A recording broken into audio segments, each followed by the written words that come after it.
How would your life change if you were prepared for challenges before they arrived? And what skill or trait could you develop so that you're better ready to protect yourself and the effort that you are striving towards in life, the status quo that you're used to existing in, whether it's in business, on your project, your relationships with others? It isn't a guarantee. It's a good fortune, maybe even a privilege. But the key to be able to maintaining any of that is in preparation for potentialities, for things that may come up.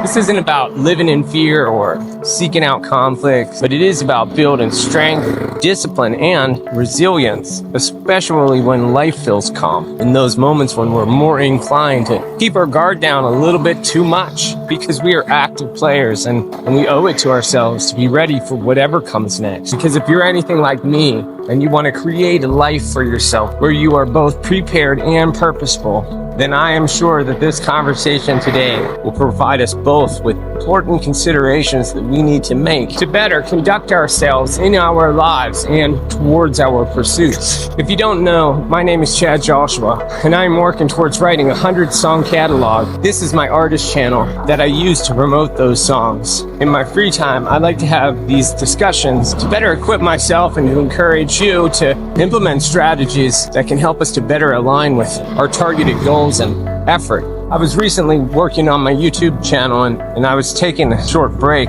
I noticed a clip from Joe Rogan where he was discussing the idea of the warrior in the garden. And I hadn't heard it before, but I thought it was such an interesting quote that eventually I decided that I wanted to consider it more. And so here we are. The quote was, "It is better to be a warrior in a garden than to be a gardener in a war." So I'll give you a second to let that sink in if you haven't heard it before. For me, that was the first time I'd heard that. And coming from a martial arts background, I can appreciate the idea. But I think we can extrapolate that further onto everything in all the areas of our life as we look at it as a motivator to be prepared. The quote means that it's wise to be prepared for challenges even during peaceful times. And this idea can be extended to being ready for any situation in life, because it's crucial for us to be well prepared and adaptable, ready to face challenges. The gardener represents someone that is unprepared for conflict. They are only focused on peace and cultivation. But in a crisis, this lack of readiness is dangerous. A warrior in a garden can appreciate the garden's beauty, but stands prepared for adversity, even in times of peace. And this all serves to symbolize the importance of being ready for challenges, because it's this preparedness that ensures resilience and strength in unexpected situations.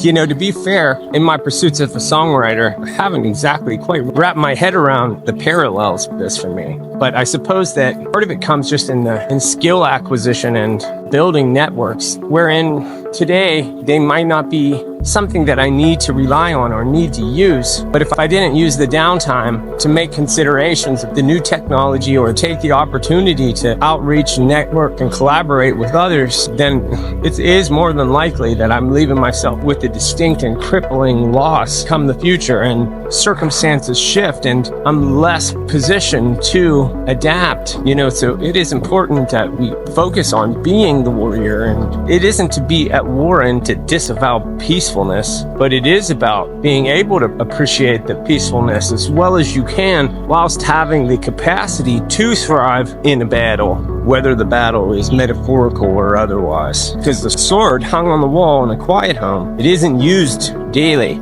but it is there on the day you need it. But it does seem to me that we are predisposed to being complacent in the peaceful times or during times of smooth sailing.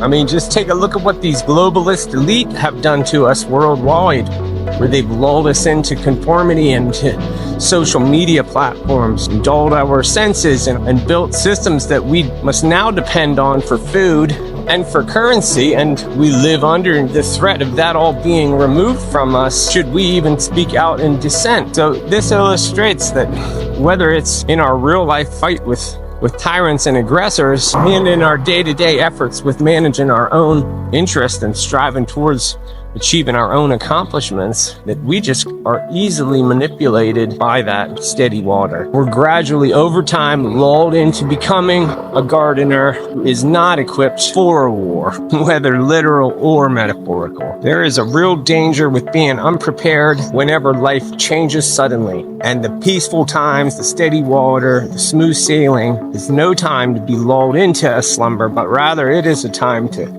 equip yourself for life's unpredictability and ensuring that you're not in a position to be caught off guard. Comfort and peace are both fragile ideals. Ideally, they feel safe, but if they aren't dutifully maintained, they don't even exist, because the moment pressure hits, you realize that both have only existed inside of your mind. So what would your life look like if you saw the peaceful times, the steady water, the smooth sailing as opportunities to grow and position yourself to prepare? You know, my experience practicing martial arts, specifically Aikido here in Taiwan, we focus on how building habits fortify your mind and your body, and that how strength isn't just physical, but also mental and emotional resilience. We're also taught that awareness is about anticipating potential challenges without living in fear.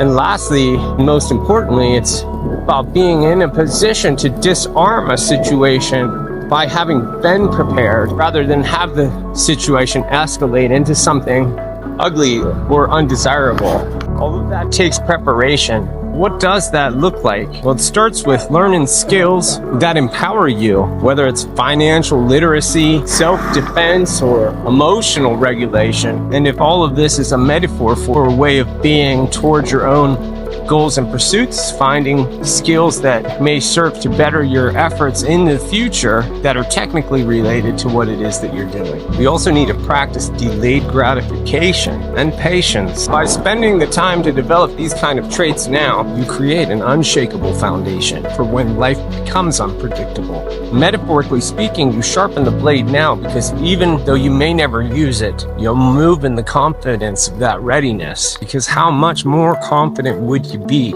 prepared for the challenges and you didn't just react to them? Strength without peace leads to aggression and burnout, and peace without strength creates vulnerability and insecurity. To balance these two, we need to engage in practices that cultivate our thoughtfulness and focus, together with physical training, skill building, and strategic planning. That balanced preparation allows you to act decisively in crisis while maintaining calm and composure. Preparing intentionally allows you to face your challenges head on, like packing your parachute. You hope that you don't need to use it, but if you do, you're ready. So rather than letting the crisis around you continue to grow stronger, what could you do now to start getting yourself better prepared? What's one area in your life where you can begin building resilience, whether it's emotional, physical, or strategic? And then be the warrior who thrives in the garden but stands ready for the storm. Life will bring challenges, but when you're prepared,